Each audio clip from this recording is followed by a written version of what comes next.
Shalom. Welcome to Understanding the World with Rabbi David Kaufman. I'm joined in the studio today by Mark Finkelstein, the director of the Jewish Community Relations Commission for the Greater Des Moines Jewish Federation.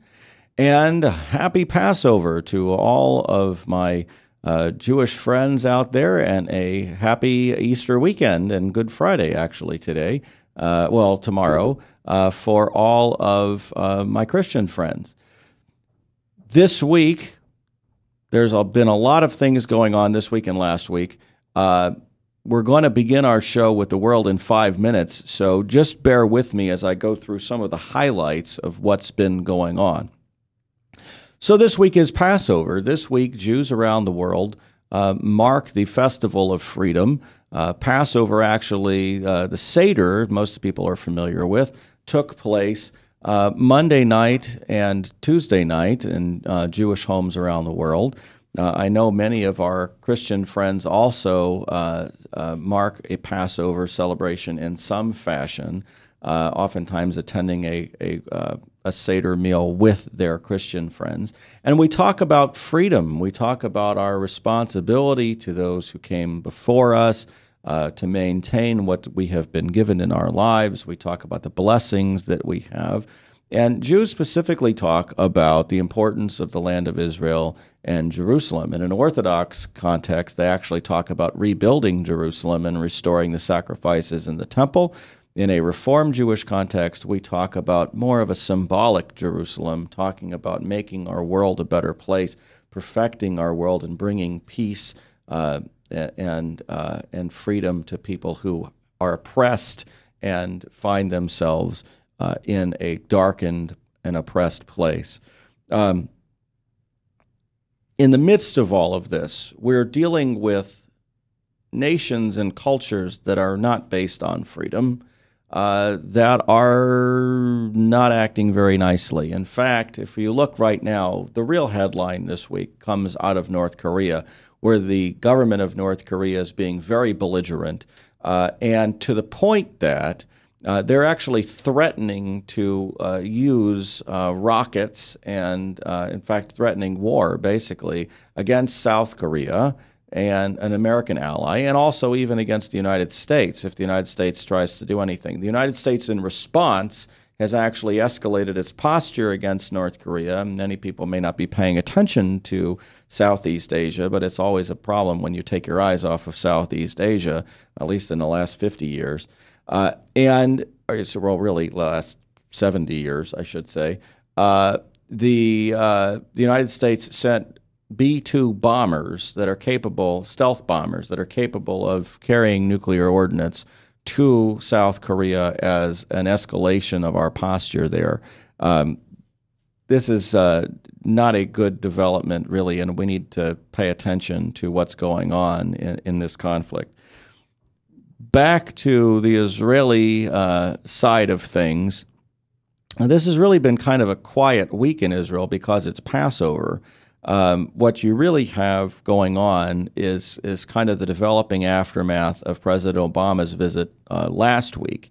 And Mark Finkelstein and I are going to talk about the president's speech to the students in Israel and policy implications for the next few years of the Obama administration, certainly the next year of the Obama administration, dealing with Israel, the Palestinians, and the Middle East in general. Clearly, we also are facing a situation of a rapidly, at least seemingly rapidly, eroding time frame of dealing with the situation with Iran. And we are also dealing with a very rapidly deteriorating situation in Syria, in Lebanon, and a situation that is worsening, at least seemingly worsening, in Egypt as well, with attacks against Christians in many places in Egypt. Those will be among the topics that we talk about this week on our show. I hope you will stay with us as we move forward for the next 50 minutes. Thank you for joining us today on Understanding the World.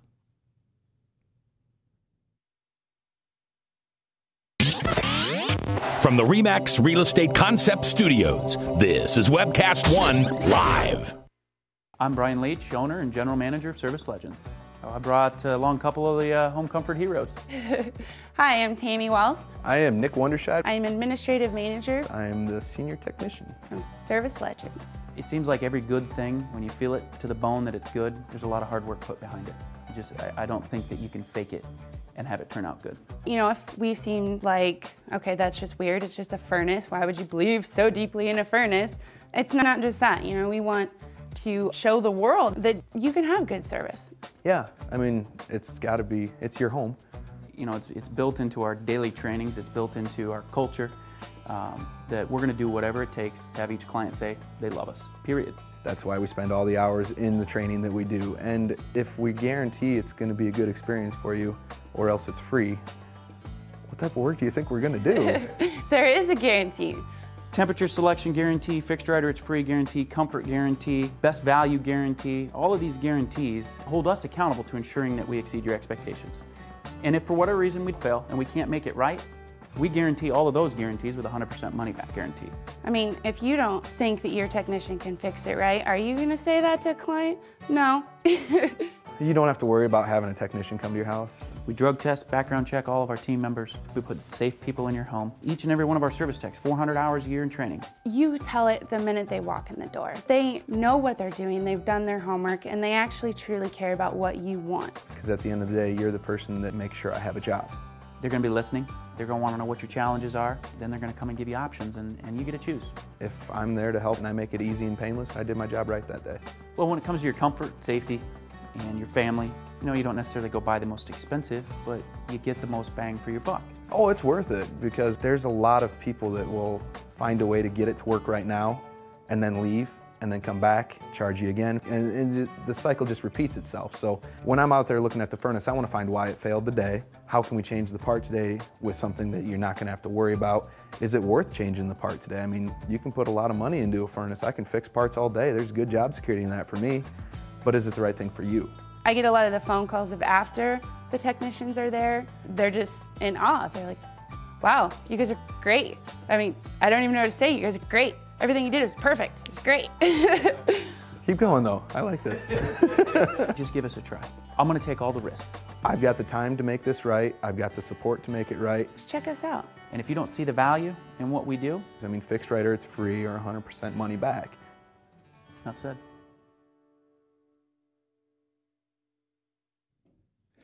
Shalom! Welcome back to Understanding the World with Rabbi David Kaufman. I'm joined in the studio by Mark Finkelstein. I'd like to thank our sponsor, benefactor, Dr. Ronald Bergman of Bergman Folkers Cosmetic Spa and Cosmetic Surgery and Spa, for his continued support of our show. And Mark, the president spoke in Jerusalem to several thousand students last week. Yes. And it was an attempt to kind of reboot relations between the Israelis and the Palestinians, peace process, and kind of reboot President Obama's persona in Israel. Well, let's talk a little bit about the speech. Well, look, the speech comes after several years of not finding the right connections to the Israeli people, and we're talking about average Israelis, not especially right-wing Israelis, who looked at his speech, for instance, in 2009 in Cairo, and concluded that President Obama's missing something.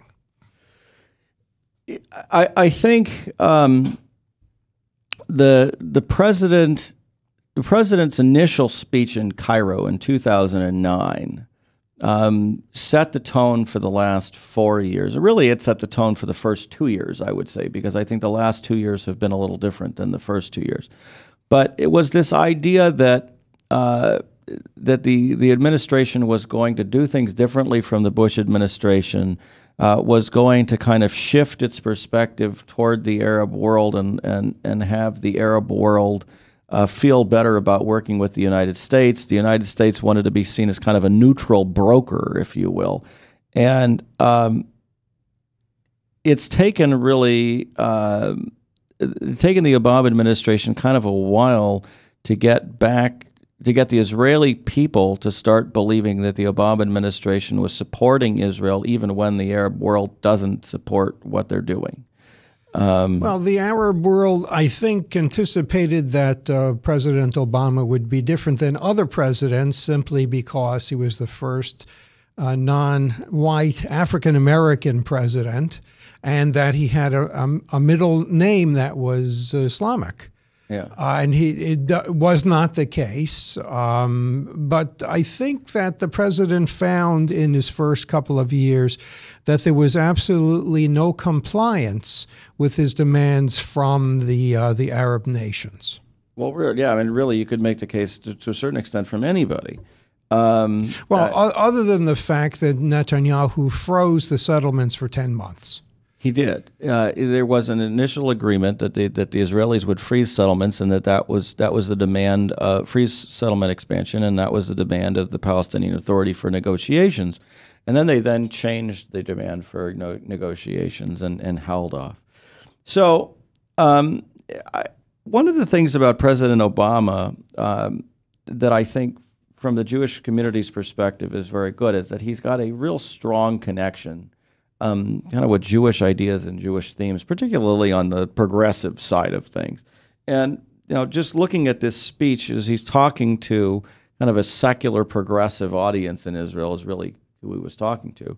And he starts with the second paragraph of his speech. Over the last 2 days, I've reaffirmed the bonds between our countries with Prime Minister Netanyahu and President Perez. I've borne witness to the ancient history of the Jewish people at the shrine of the book, and I've seen Israel's shining future in your scientists and your entrepreneurs. This is a nation of museums and patents, timeless holy sites, groundbreaking innovation. Only in Israel could you see the Dead Sea Scrolls and the place where the technology on board the Mars rover originated at the same time. And he gets a big applause, rousing applause. And then he talks about his connection to Jews and Judaism, because he talks about the celebration of Passover, and this is one of the places where he wanted to go. And since it's Passover right now, that's a good place for us to be. He says, after enjoying Seders with family and friends in Chicago and on the campaign trail, I'm proud that I've now brought this tradition into the White House. And I did so because I wanted my daughters to experience the Haggadah and the story at the center of Passover that makes this time of year so powerful. It's a story of centuries of slavery and years of wandering in the desert, a story of perseverance amid persecution and faith in God and the Torah. It's a story about finding freedom in your own land. And for the Jewish people, the story is central of who you've become. It's also a story that holds within it the universal human experience with all its suffering, but also all of its salvation. It's a part of the three great religions, Judaism, Christianity, and Islam, that trace their origins to Abraham and see Jerusalem as sacred. And it's a story that's inspired communities across the globe, including me and my fellow Americans. Now, what do you think about that quote? Well, first of all, it's a very well-constructed speech, not only because he's done his footwork, he knows exactly what he wants to communicate, but the threads that he's spinning out slowly and slowly have implications for what he is wanting to talk about as the basic theme. This is basically introduction. And it's intended to make the Jewish population in the audience comfortable to tell them that he's on their wavelength. Now, by the way, that audience of college students, most people probably don't understand that Israeli college students have already gone through the army. So they're more mature, essentially, than American college students to begin with. Yeah, and they have an experience in actually serving the country too. Yes. They're not just there. Not just fresh out of high school into college. And they're not as necessarily idealistic as American college students might be, because they've actually seen some real world. That said, okay. Plus which there were Arab students, Arab Israelis in the audience as well. Yes. Yes, and I think it's important to understand the basic theme of this.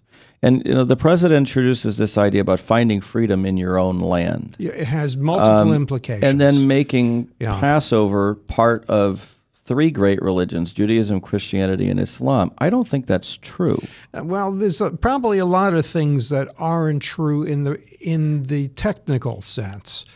It's probably not even true in the figurative sense either. What was he? Why did he put that in there? My belief is that he wanted to present the idea of the Palestinian people finding freedom in their own land in the context of Passover, which I think is reasonable to do, but I don't think it's reasonable to make that a theme of Islam, which it's not.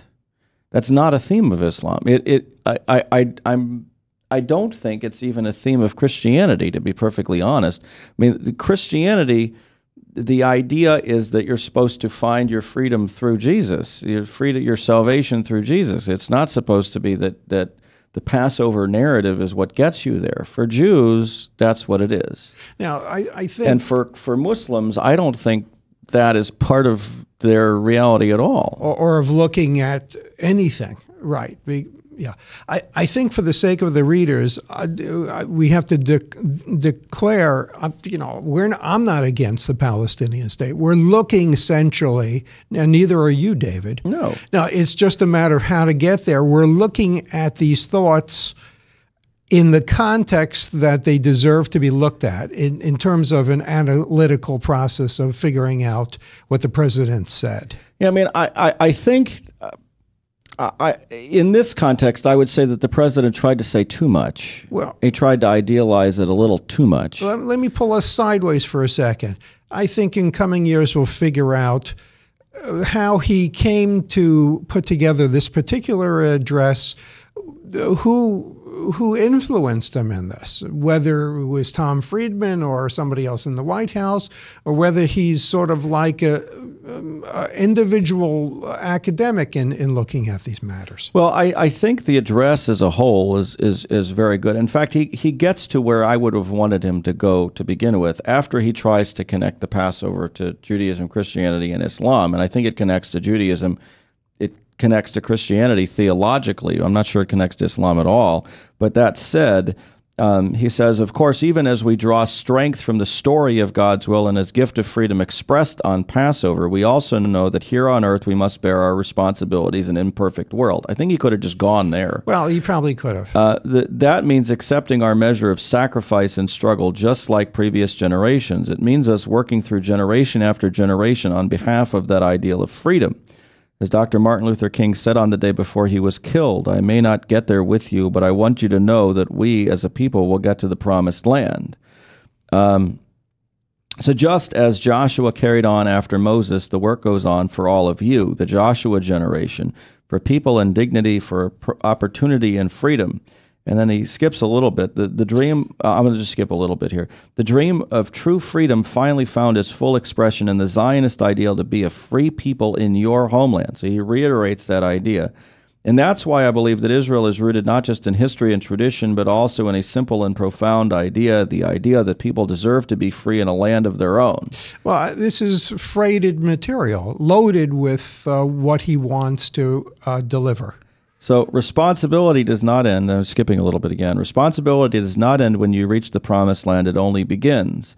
And then he goes into Israel being a welcoming refuge for the Jewish diaspora, building kibbutzim, making the desert bloom, being innovators, creating a thriving democracy with a free press and lively debate. And Israel has achieved all of this even under security threat. That's the story of Israel. Okay, so then he goes on a little bit talking about the bond between Israel and the United States, and he talks about the security relationship and the strength of the security relationship, that it's never been stronger. It talks about Iron Dome that's been able to save countless lives because those children deserve to sleep at night. And that Israel, that the United States has made it clear that Israel cannot accept rocket attacks from Gaza, and that the United States will stand up for Israel's right to defend itself. And then talking about that we should call Hezbollah what it truly is, a terrorist organization. Well, he's laying the groundwork in order to say this is all we have in common that would support the continued existence of Israel as the state of the Jewish people. And then he talks about Iran, and I think, for the people listening to the speech, they're, I think, listening to two different things. They wanted to know about Iran, and they wanted to know what the president's thinking about the peace process at this point. Yes. So now we're getting to Iran. And all this has built up to this perspective on Iran. When I consider Israel's security, I also think about people who have a living memory of the Holocaust, faced with the prospect of a nuclear-armed Iranian government that has called for Israel's destruction. It's no wonder Israelis view this as an existential threat. But this is not simply a challenge for Israel. It is a danger for the entire world, including the United States. A nuclear-armed Iran would raise the risk of nuclear terrorism. It undermined the non-proliferation regime, it sparked an arms race in a volatile region, and it emboldened a government that has shown no respect for the rights of its own people or the responsibilities of nations. And we'll talk about Iran more next week, because Yashar Irani is coming on next week to talk about Iran from a perspective of somebody whose family comes from Iran. He's not a supporter of the regime, but he's from Iran, and he knows more about what the Iranian people are thinking. Yashar Vassef. We'll talk to Yashar Vassef, goes by Yashar Irani, next week, and we're happy about that. So was anything up to that point of the speech novel? I think having heard the president speak at AIPAC last year and having heard other administration people speak about Iran, I don't think so. I don't think there's anything that has changed yet until the paragraph that I'm about to read. Okay. Which is strong in principle democracy. Okay, he says, strong in principle democracy is the best way to ensure that the Iranian government forsakes nuclear weapons. Peace is far more preferable to war, and the inevitable costs, the unintended consequences that would come with war, means that we have to do everything that we can to try to resolve this diplomatically. Because of the cooperation between our governments, we know that there remains time to pursue a diplomatic resolution. That's what America will do with clear eyes, working with a world that's united and with a sense of urgency that's required. Okay, and there's no applause there. And why? Because I think that the Israelis believe that this is not working. And we know that Netanyahu believes that this is not working, that this idea of ongoing diplomacy is getting us nowhere. We need to see some results from that. I think the norm is to continue to try to do something. I think what the Israelis want to hear is not that we're going to continue the process that's ongoing, is that we're going to do something that's going to be effective. And when the president changed from this diplomatic position and said, but Iran must know that this time is not unlimited, and I've made the position of the United States of America clear. Iran must not get a nuclear weapon. This is not a danger that can be contained. He gets applause. Yes. And then he says, as president, I've said all options are on the table for achieving our objectives. America will do what we must to prevent a nuclear armed Iran. He got cheers and applause. Oh, that's the strong part so far. So what I think is going on is when the president says things that are not about process but about goals, that's when he gets applause. The Israelis don't necessarily agree with the process that the United States is dealing with Iran, and we'll look at some analysis of this speech from Barry Rubin a little bit later. That, I think, is where Barry's issue is too. It's not that the goals are wrong. Peace between the Israelis and the Palestinian people is a wonderful thing. Stopping Iran from getting nuclear weapons without any military confrontation is a wonderful thing. The issue is how you get there. And the issue is also, what are your deadlines in getting there? And I think that the Israeli people believe that just saying you handle it across the negotiating table or trusting other people to deal with it across the negotiating table when they've seen that fail time and time again. And in fact, things that people have said, no way will we allow this to happen, have then come to pass. The president is basically saying, trust me because I really understand you and I identify with your ideals. I think that, Mark, is exactly where the president's speech was trying to go. I think that that's what the United States needs, and I think that in order for anything to move forward, Europe and China and Russia need to be on board too. And if we're not going to get Europe, China, and Russia on board for what we're talking about, we're not going to be able to put forth a diplomatic solution to this process, and it's simply going to move forward as military or nothing. And I think that is exactly where we don't want to be. And that is exactly where the Israeli people, I think, feel we are. We'll talk more about it after the break. Thank you for joining us. From the RE/MAX Real Estate Concept Studios, this is Webcast One Live. Drink, dance, party. Kitty's is the ultimate dance club in Des Moines. A huge dance floor with room to move, 3 bars to keep your drinks full, and kickin' DJs playing all your favorite dance music. At Kitty's, we've always got your birthday party planned with Birthday Fridays. That's right, when your birthday rolls around, there's only one place to go. Gather up your friends and head to Kitty's, where you drink free on the Friday of your birthday week. Find out more about Birthday Fridays at kittysusa.com. Kitty's, all kinds of people, all kinds of music, all kinds of fun.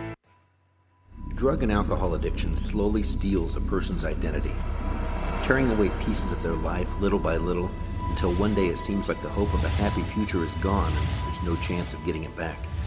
Here at St. Gregory Retreat Centers, we can assure you that there is hope. Our unique approach to recovery begins with the understanding that the dysfunction and damage caused by addiction can be overcome, not just dealt with. Don't let another day go by. Call St. Gregory today. Whether you're 10, 25, 50, 80 years old and beyond, everyone needs to live within their means. I'm Tom Coates with Consumer Credit of America. For almost a quarter of a century, we've helped people of all ages learn to manage their personal finances to benefit them far into the future. When problems arise, we've got the experience you need to make those debt problems go away. Got financial problems? Call Consumer Credit of America. If Tom Coates from Consumer Credit of America was your personal webmaster, Tom would filter out all bad debt emails. If Tom was your mailman, you'd never get any debt reduction junk mail. If Tom Coates was a lineman, he'd block any phone calls offering to reduce your credit card debt. Hi, I'm Tom Coates with Consumer Credit of America, and we're still your best choice for credit counseling. We're local, we're accountable, and we can do more. You make the call when the time's right for you. When it comes to competition, there really is none for Consumer Credit of America. From the RE/MAX Real Estate Concept Studios, this is Webcast One Live. Shalom. Welcome back to Understanding the World with Rabbi David Kaufman. I'm joined in the studio by Mark Finkelstein of the Jewish Community Relations Commission, the Jewish Federation of Greater Des Moines. And we were talking about President Obama's speech in Israel to the students last week and the implications of American foreign policy here. And we're talking about what the Israelis believe, and trying to get the Israelis to believe that the Obama administration has Israel's back, which I think the Obama administration has repeatedly tried to demonstrate. In fact, I think they've done a fairly good job of demonstrating it. There's still an issue of some Israelis just don't believe it when, especially dealing with Iran. I think they believe it in other cases, but I think in dealing with Iran, there's a question of whether or not the Obama administration is actually willing to engage in military confrontation to back up the threat. And I don't know that there's anything short of actually doing the military things that would get the Israelis to believe that. But the president did a very good job, I think, in this speech, and particularly in one line of this speech. And he said, so that there's no mistake here, so long as there is a United States of America, atem lo lavad, you are not alone. And he got a lot of applause for that, because that, I think, is what the Israelis are concerned about. I think the vast majority of Israelis believe the United States is always going to be there. that they're always going to be protected. I think it's specifically on Iran that there's this fear. What do you think, Mark? Well, the statement "you are not alone" is somewhat ambiguous. You are not alone insofar as we will help you, as opposed to you are not alone insofar as we support everything you do. Yeah, and we're going to get into that because when the president then goes from this very strong statement of support for Israel to talking about the peace process. But he says the question is what kind of future Israel will look forward to. That's where he goes. Israel's not going anywhere, and that brings me to the subject of peace. And then he says, he gives a little history here. And it's a little bit of a questionable history. I know that Israel has taken risks for peace. Brave leaders Menachem Begin and Yitzhak Rabin reached treaties with two of your neighbors. You made credible proposals to the Palestinians at Annapolis. You withdrew from Gaza and Lebanon and then faced terror and rockets. Across the region, you've extended a hand of friendship, and all too often you've been confronted with rejection and, in some cases, the ugly reality of anti-Semitism. So I believe that the Israeli people do want peace, and I also understand why too many Israelis, maybe an increasing number, maybe a lot of people here today, are skeptical that it can be achieved. I mean, as I look at that, I say there are gaping holes that are not being mentioned here. What are some of the things? Well, the simple answer that I would say, I would ask why in multiple of these places here, and I would say in some of these cases here, the United States could do something about it and has not. Well, the other implication is that there are political ideologies within Israel that prevent skepticism from being diminished. Well, there's certainly that. I think the reality is that it's too easy to find evidence that you're not going to find an accepting partner, peace partner. And when we're dealing with credible proposals of Palestinians at Annapolis. Okay, so that's positive. That the Israeli Annapolis, and is he talking about Olmert as well in his outreach to Abbas there? Well, I don't know if he's talking about. I think he's talking about the entire negotiating process up to this point. So he says these have been credible outreach proposals to the Palestinians, and then which lets him dangle over the edge, because the obvious question is, if they were so credible, why did they not succeed? Yeah, I mean, to me, there are a couple of questions. Why is these things happening? So what happened? Why didn't things move forward from that point? And if the answer is because the Palestinians resorted to violence instead of trying to continue the negotiations or accept compromise, which I think is what most people would say the answer is, then we're no longer talking about something that is on Israel. This then becomes an issue of the Israelis are working for peace, the Israelis are doing what they need to do, and their partner's just not there. But the president does not shift his focus. No, he doesn't. He stays on Israel. And we're talking about, he says, today Israel is at a crossroads. It can be tempting to put aside the frustrations and sacrifices that come with the pursuit of peace, particularly when Iron Dome repels rockets, barriers keep out suicide bombers. There are so many other pressing issues that demand your attention. And then he says, the easiest thing for me to do would be to put this issue aside, just express unconditional support for whatever Israel decides to do.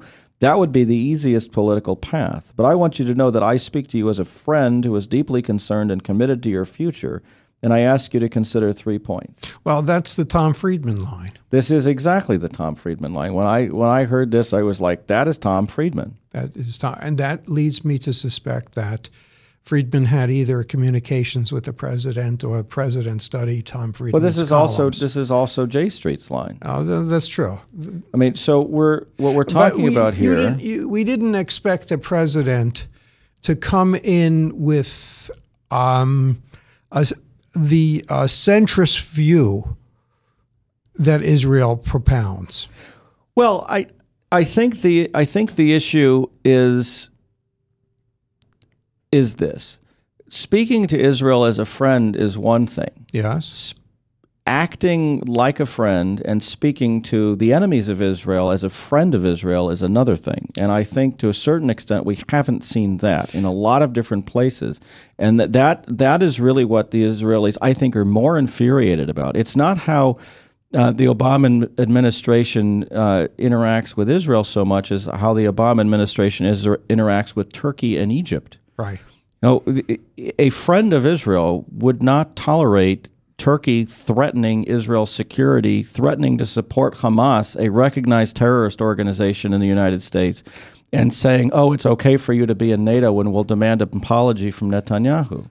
This is where critics would probably say that America has its own foreign policy objectives, and they sometimes correspond with Israel's, but not always. And that by taking the approach he seems with Turkey and Egypt, he, I think, is expressing an American understanding of regional balancing. Now, we're seeing things with Egypt that may actually be a reflection of that. The United States may well have put pressure on Egypt to act more in line with as a friend of the United States. Some of that has probably taken place behind the scenes, but we've seen crackdowns on smuggling into Gaza from Egypt. We've seen Egypt kind of back off at least some policies. What we haven't seen is Turkey doing it, and I think you could make the argument that the president has been more effective dealing with Egypt than he has been dealing with Turkey, but there are still questions as to what the Israelis are going to see as their foreign policy priorities, and I think convincing them that the peace process is the number one priority at this point is going to be very difficult. Well, obviously, that's the direction that the president is going. That he's saying essentially to the students, peace is worth more than everything, and you really have to go beyond your expectations and make more concessions. Yeah, and so here's where he goes. He says, first, peace is necessary, which gets lots of applause. I think it gets applause from the vast majority of the Israeli political spectrum. I think you're going to, from there, you've got everyone except the far left wing and the far right wing. Well, is he stating, in other words, that the status quo is unacceptable in that statement? Well, the question is the status quo unacceptable next month, or is the status quo unacceptable 3 decades from now? I mean, if you say, is the status quo unacceptable 3 decades from now, I think what the Israelis would say is if we're still dealing with the status quo, we're still dealing with the status quo. We can live in the status quo. What we're worried about is something getting worse. Mm-hmm.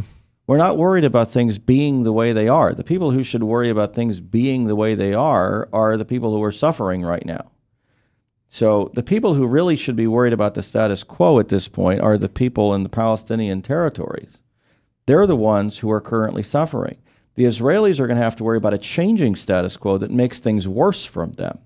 The Israelis are going to have to. The Israelis are the ones worried about increasing population situation, increasing security threat situation. The president is basically seemingly to say it's necessary for you to take these steps in order to see if it leads to something better.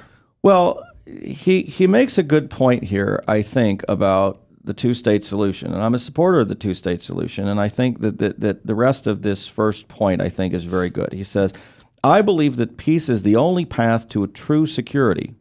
You have the opportunity to be the generation that permanently secures the Zionist dream, or you can face a growing challenge to its future. As I said, status quo is one thing. Changing status quo that's worse for Israel is another. Given the demographics west of the Jordan River, the only way for Israel to endure and thrive as a Jewish and democratic state is through the realization of an independent and viable Palestine. And he gets sustained cheers and applause from that, because that is the belief of the vast majority of Israelis. Right. That is the belief. Right. There's nothing strange about that. It's the next question that needs to be asked. Okay, we accept that we want peace. What is it that needs to be done? Yeah, I mean, so I think the community needs to understand, the broader community needs to understand when they talk about Israelis opposing the peace process and all this stuff, that's not true. The vast majority of Israelis are in support of a two-state solution. And the question is, what kind of two-state solution? If you go to the extreme two-state solution, in which Israelis control the security on the borders and maintain a unified Jerusalem, you're probably about 80% of the Jewish population supports that. Yeah. So I mean, you're dealing with a very, depending on how you develop it, a very well-supported idea. But his job was not to make believe he was on Meet the Press. He's putting large ideas on the table. Yes. And then he gets to this. Given the frustration in the international community about this conflict, Israel needs to reverse an undertow of isolation. Now, personally, I think that's totally wrong. Unpack that for a second. What he's saying is the reason that Israel is isolated is because Israel hasn't done enough, and Israel needs to be the one to act in order to reverse the isolation. I think that's not true. In fact, I think you could make the argument, and I think the people who are critical of the Obama administration's policies in the Middle East could make the argument that the reason Israel is isolated is because of what the Obama administration has done. In setting expectations too high. Not only in setting expectations too high, but in promoting Islamist governments that hate Israel around the Middle East, and then saying that the Islamists are right. When I think of isolation, I think of Europe, basically, rather than isolation within the region itself. I think there are a couple different things. First of all, I think Israel is less isolated than some people would like it to be. Oh, that's for sure. We see that. I think the next thing is that when you're talking about isolation as far as how many people are happy that there's a Jewish state in the Middle East, there's nothing Israel can do to significantly change that. I'm sorry that if that's the definition of isolation, you can forget it. Well, but the fact is, when the president says to his audience, peace has to be made with peoples, he's basically saying you have to win over the minds and hearts of the street. Well, and then, yes, and this is a problem, because then he goes into explaining this. The days when Israel could seek peace simply with a handful of autocratic leaders, those days are over. Peace will have to be made among peoples, not just governments. No single step can change overnight what lies in the hearts and minds of millions. No single step is going to erase years of history and propaganda. But progress with the Palestinians is a powerful way to begin. That I agree with. And to a certain extent, I agree that if the Israelis and Palestinians can move forward, working together in the West Bank particularly, that is what can change. But we're talking about something here that's going to take place over decades, not months. And this idea that you're going to be able to achieve an environment where a long-term lasting peace agreement can develop in the next few months, depending on anything Israel does, is absurd. I think that one of the elements we're talking about are countries in the Middle East that have no free press.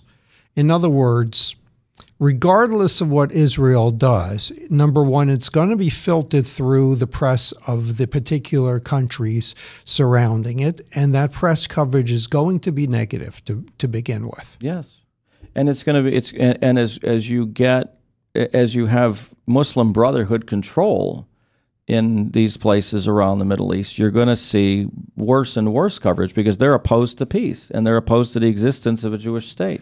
And not only that, even if people agree with the more liberalized understanding of what is happening, they're not going to be able to express their own opinions or even to hold their own opinions. Well, what's going to happen is you're either going to have the government come out and say, we oppose the peace process, and then have the United States say, no, you don't. Mm-hmm. Or you're going to have the government say, well, we have a free press. You said we have to have a free press. So we're going to give this person who dramatically opposes the peace process and hates Jews the ability to speak out in the free press about it.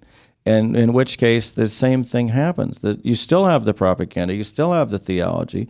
I mean, what Arab country around Israel right now is headed toward more support of Israel to put Israel in a position where it can make the concessions. We talk about Israel and the United States needing to speak on one voice and be on the same page in order to promote the peace process. That's really not what needs to happen. What needs to happen is Israel needs to know that the Arab countries around it are going to support the peace process and that it's going to gain something from the sacrifices that it needs to make. And I think the president alludes to that because he makes a statement something like, and the Arab world has to start normalizing its relations. But I think that's a precursor, not a result. I think the problem is the Arab world believes that the peace process has to come first, and once there's a Palestinian state, then relations can be normalized. I don't think that that's true at all. I think in order to get there, the relations need to be vastly improved, and we're talking about a process that's going to take a while. What do you think the president thinks on that? To me, he's calling for the Arab states now to come forward and make some sort of concessions to Israel. I think that it would be nice. I don't know that he would make it a prerequisite for Israel to move forward. And I think for the Israelis see it as a prerequisite to move forward in a lot of ways. A part of this is the president doesn't seem to be making any prerequisites. Well, we'll get there in a second because we want to talk about when he gets to the Palestinian people's right to self-determination right after this break.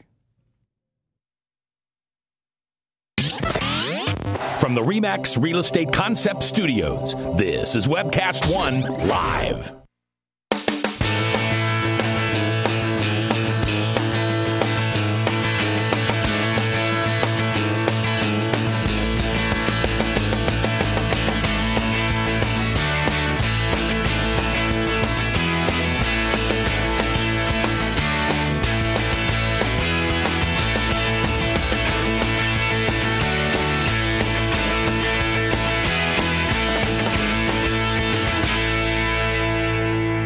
Whether you're 10, 25, 50, 80 years old and beyond, everyone needs to live within their means. I'm Tom Coates with Consumer Credit of America. For almost a quarter of a century, we've helped people of all ages learn to manage their personal finances to benefit them far into the future. When problems arise, we've got the experience you need to make those debt problems go away. Got financial problems? Call Consumer Credit of America. Drink, dance, party. Kitty's is the ultimate dance club in Des Moines. A huge dance floor with room to move, 3 bars to keep your drinks full, and kickin' DJs playing all your favorite dance music. At Kitty's, we've always got your birthday party planned with Birthday Fridays. That's right, when your birthday rolls around, there's only one place to go. Gather up your friends and head to Kitty's, where you drink free on the Friday of your birthday week. Find out more about Birthday Fridays at kittiesusa.com. Kitty's, all kinds of people, all kinds of music, all kinds of fun.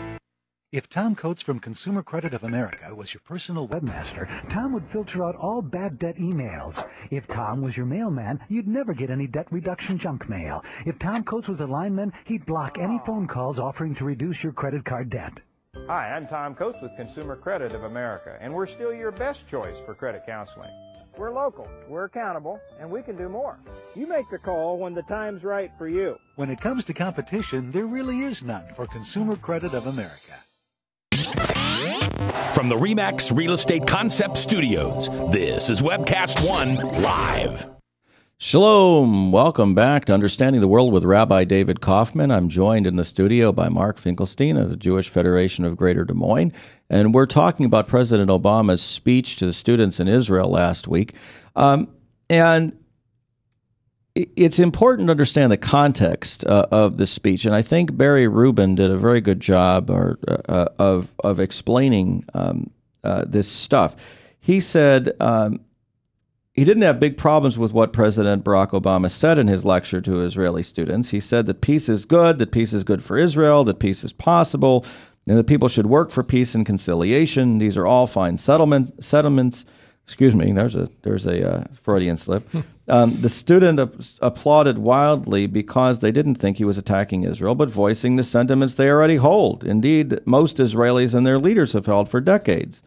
The only problem is that he says the president doesn't seem to understand this fact. In other words, that the Israelis and their leaders have held this for decades. Young people tend to think that the world is completely changeable. They look at current reality and see foolishness and suffering and contradictions in it. They think it possible to reimagine the world. Often that change is often desirable as long as it is a change for the better and possible.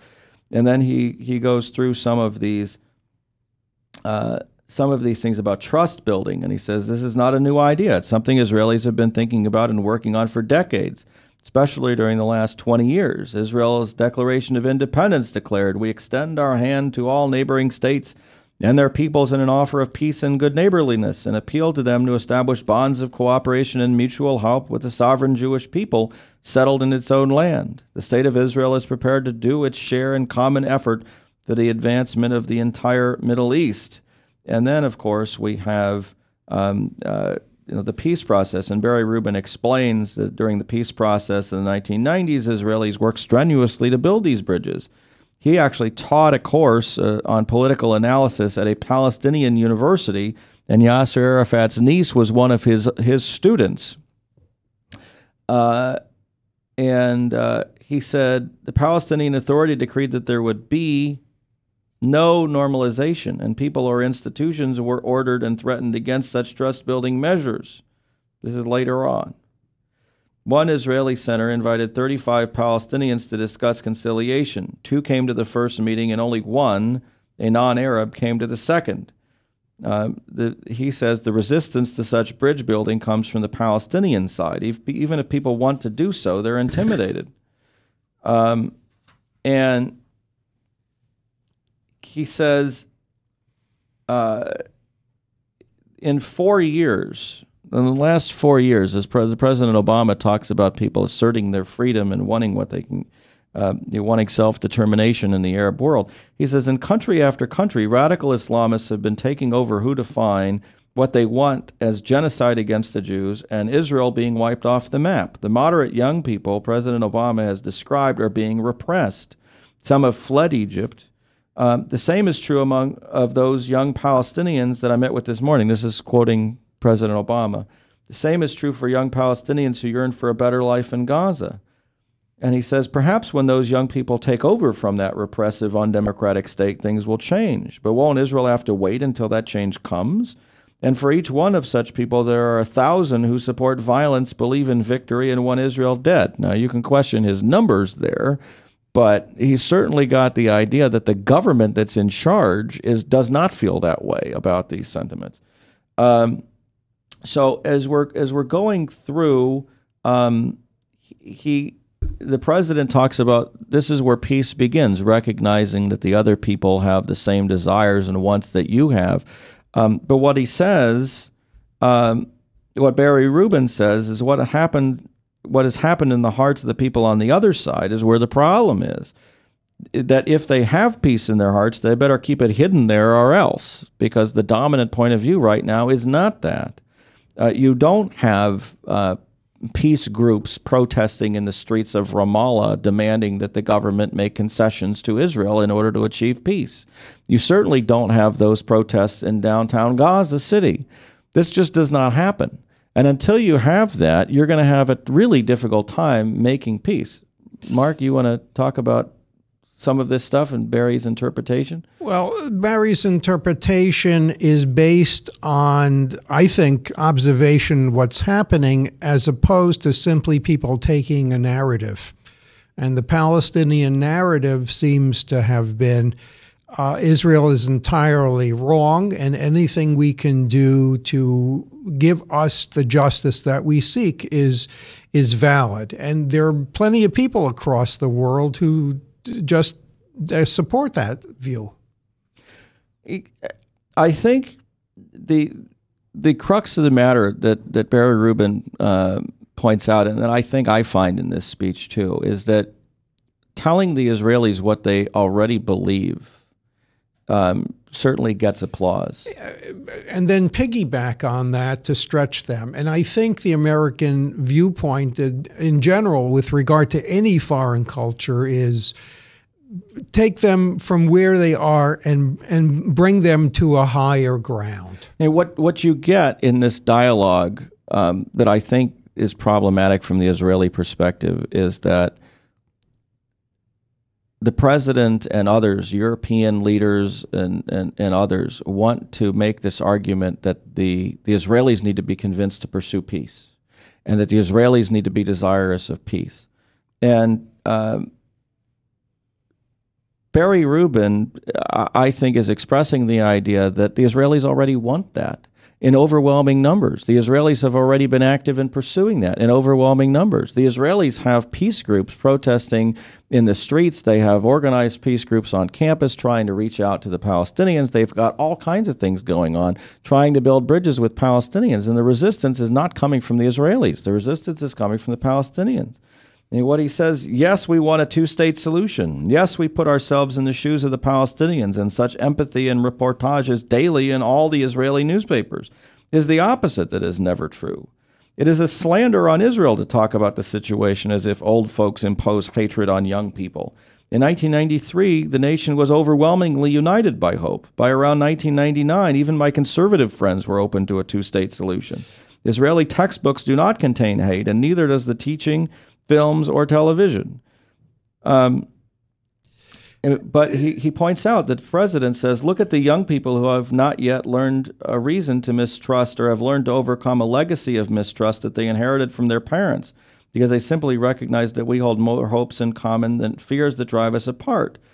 And Barry says, where? A lone Egyptian blogger who speaks for peace with Israel after 30 years of peace agreement and faces serious threats and harassment? He said, what he's saying is, this is imaginary. It's imaginary on the other side.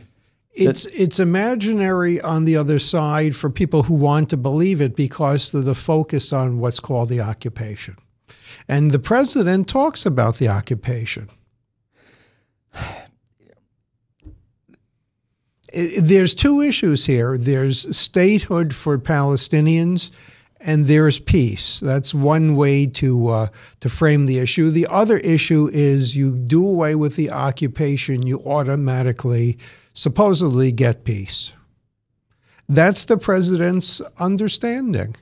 And that's what President Obama conveyed to the Palestinians in Ramallah as well. He says, in essence, it's all the occupation, and you have a right not to be occupied.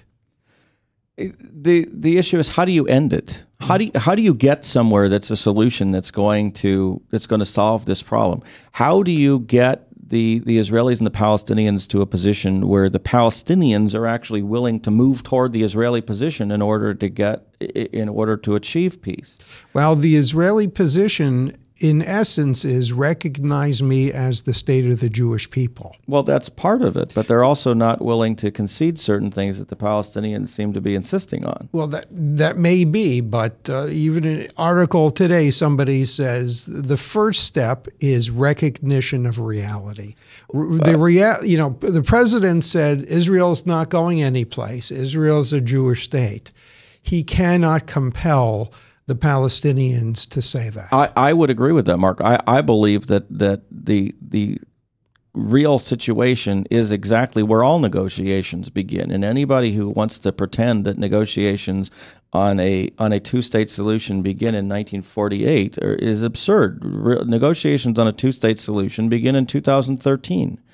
And they begin looking at all that history going back. You cannot pretend that there has not been violent action taken against Israeli civilians that the Israelis need to protect against in any future situation. And Barry also talks about, the basic alliance between the United States and Israel is unshakable, and that Israel is very strong, and it is one of the strongest nations in the region. But if the United States and others are not going to support Israel's use of that strength, it doesn't really matter. He says, is there unshakable U.S. support, for example, to throw the Hamas regime in overthrow the Hamas regime in the Gaza Strip and turn that territory over to the moderate partner for peace, the Palestinian Authority? I think what I would say, just to close, because we're running out of time here, I think that the real situation here is that the United States needs to recognize that what Israel needs to move forward is an understanding that the time for Israeli concessions that are attempts to see if they're going to work is over. The idea that Israel needs to make concessions and we're going to experiment to see if they help improve the situation is long gone.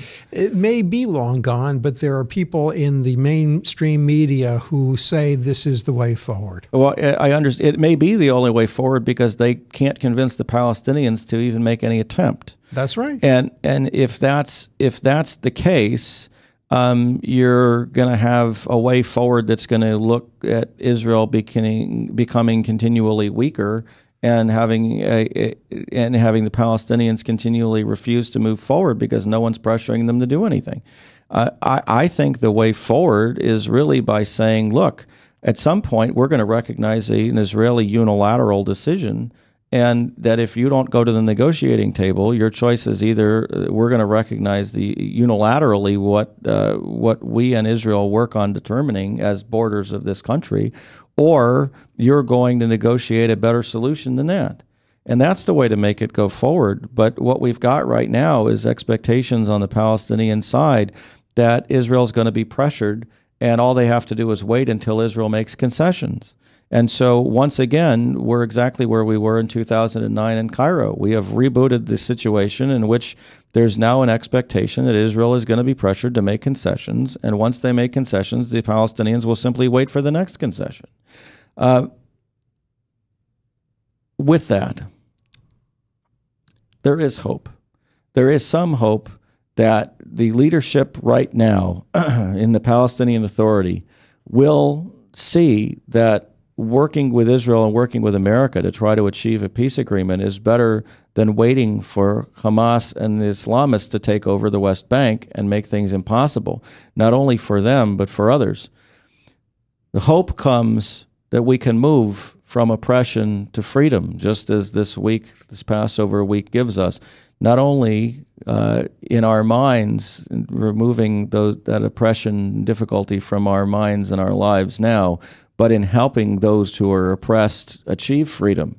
We want a two-state solution. We want an equitable two-state solution. We want a solution that provides peace, security, and freedom for both Israelis and Palestinians and for all people around the world. That is what we hope for in the year ahead. That is what we hope for in the years ahead. Thank you for joining us today on Understanding the World, and I will see you next week when we will be joined by Yashar Vassef, who is an Iranian from Iran living in Iowa, who is the director of the UN Association of Iowa. It will be a very interesting conversation, and you can join us in the chat room if you want next week and participate. I will see you next week. Happy Passover.